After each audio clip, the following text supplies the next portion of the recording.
நான் சிங்கநல்லூர்லேருந்து வர்றேன். என் பேர் சுதா. இதய நோய் கொஞ்சம் அடைப்பு இருந்தது. மூச்சு பயிற்சி பண்ணி பழகி நல்லா அதுலேயே சரி பண்ணிக்கலாம், மருந்து சாப்பிடாம அப்படிங்கிறக்கு வேண்டி யோகா கிளாஸுக்கு வந்தேன்.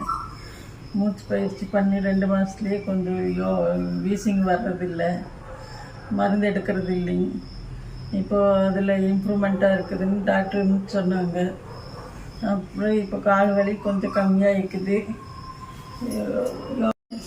யோகா பூமா மேடம்கிட்ட நான் யோகா கிளாஸ் சேர்ந்தேன். உடம்புக்கு நோயெல்லாம் தனித்தனியாக எப்படி செய்யணும், எந்தெந்த முறையில் செய்யணும் புரிகிற மாதிரி சொல்லித்தர்றாங்க. தனியாக ஒரு ஆளுக்கு தனியாகவே உட்காந்து சொல்லித்தர்றாங்க.